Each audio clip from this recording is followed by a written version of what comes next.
فرماتے ہیں حضرت عثمان غنی، میں نے حالت کفر میں کبھی زنا نہیں کیا، پھر تو میں مسلمان ہو گیا۔ میں نے حالت کفر میں کبھی زنا نہیں کیا، پھر تو میں مسلمان ہو گیا نا۔ مسلمان ہو کر تو زنا کا خیال کیا کرنا، میں نے حالت کفر میں کبھی زنا نہیں کیا۔ اب ذرا سوچے نا، ہم تو مسلمان ہیں نا، اور یہ اللہ کا کرم ہے مجھ پر بھی، میں نے بھی آج تک اپنی زندگی میں اس فیل سے اللہ نے مجھے بچایا ہے۔ یہ فضل ہے اللہ پاک کا، کیونکہ کوئی بھی کام اللہ کے فضل کے بغیر نہیں ہو سکتا، کوئی بھی کام اللہ کے فضل کے بغیر نہیں ہو سکتا۔ اور اللہ سے یہ دعا مانگتے رہا کریں کہ اللہ مجھے زندگی میں ہر گناہ سے محفوظ کرنا، کیونکہ میرا عقیدہ ہے کہ اللہ تیری قوت کے بغیر، تیری طاقت کے بغیر، تیری مدد کے بغیر میں گناہوں سے بچ نہیں سکتا، اور جہاں جہاں تیری قوت، تیری رحمت میرے سامنے حال رہے گی، میں گناہوں سے بچتا رہوں گا۔ حضرت عثمان کیا فرماتے ہیں کہ میں نے حالت کفر میں بھی کبھی زنا نہیں کیا، پھر تو میں مسلمان ہوں۔ مسلمان ہو کر تو زنا کا خیال ہے۔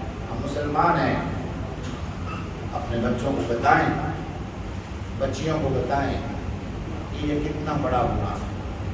شیطان کہتا ہے کہ جب میں کسی لڑکی اور لڑکے کو، مرد اور عورت کو زنا کے بارے میں قائل کر لیتا ہوں، پھر وہ ایک دوسرے کے قریب آ جاتے ہیں تو میں وہاں سے بھاگ جاتا ہوں۔ یہ اتنا برا کھیل ہے، پھر میں وہاں سے بھاگ جاتا ہوں۔ مجھے ڈر لگتا ہے کہ یہ اللہ کی اتنی بڑی نافرمانی ہے، کہیں آسمان ٹوٹ کر ان پر گر نہ پڑے، میں اس لیے وہاں سے بھاگ جاتا ہوں۔ زنا سے باز رہو، زنا سے باز رہو، اپنے آپ کو کنٹرول میں کرو، اپنے آپ کو قابو میں رکھو، صبر کرو، ضبط کرو، اور ایسے مقامات پر مت جاؤ جہاں سے اس کی دعوت ملتی ہے۔ غیر محرم کے ساتھ تنہائی میں بیٹھنے سے بچو۔ غیر محرم عورت اس کو کہتے ہیں جس کے ساتھ بندے کا شرعی نکاح ہو سکتا ہے، وہ غیر محرم ہے۔ وہ رشتے جن سے نکاح نہیں ہو سکتا ان کو محرم کہتے ہیں۔ مثلا بہن ہے، اس کے ساتھ بندے کا نکاح نہیں ہو سکتا، اس کے ساتھ آپ تنہائی میں بیٹھ سکتے ہیں، بھانجی ہے، بھتیجی ہے، یہ محرم رشتے ہیں، ان کے ساتھ آپ بیٹھ سکتے ہیں۔ لیکن وہ رشتے یا عام لوگ، عام خواتین جن سے نکاح ہو سکتا ہے، وہ غیر محرم ہیں۔ تنہائی میں ان کی قربت مت اختیار کریں، گپ شپ نہ کریں، کیونکہ اسی سے زنا کی دعوت ملتی ہے، اور زنا کوئی چھوٹا گناہ نہیں ہے۔ اور جب زنا بندے سے ہوتا ہے تو روایات میں آتا ہے بندے کا ایمان بندے کے اندر سے نکل جاتا ہے، بندے کا ایمان بندے کے اندر سے نکل جاتا ہے۔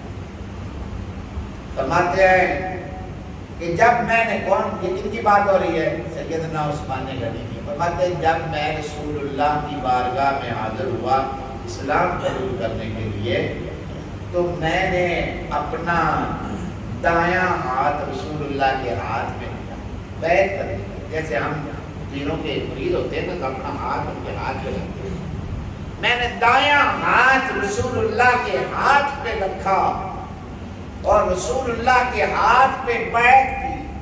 فرماتے ہیں اس وقت سے لے کر آج تک میں نے اپنا ہاتھ، وہ دایاں ہاتھ جو میں نے رسول اللہ کے ہاتھ میں دیا تھا، اس کو کبھی شرمگاہ کی طرف نہیں جانے دیا، اپنی شرمگاہ کے ساتھ مست نہیں ہونے دیا۔ اتنا ادب تھا رسول اللہ صلی اللہ علیہ وآلہ وسلم کی ذات باوقار کا کہ جس ہاتھ کے ساتھ رسول اللہ سے بیعت کی، ساری زندگی اس ہاتھ کو اپنے نفس سے بھی دور رکھا، کیونکہ اس میں بھی مجھے گستاخی محسوس ہوئی۔ فرماتے ہیں کہ میں نے ساری زندگی اپنے نفس کو اپنی آنکھوں سے نہیں دیکھا، کبھی نگاہ نہیں کی اس نے۔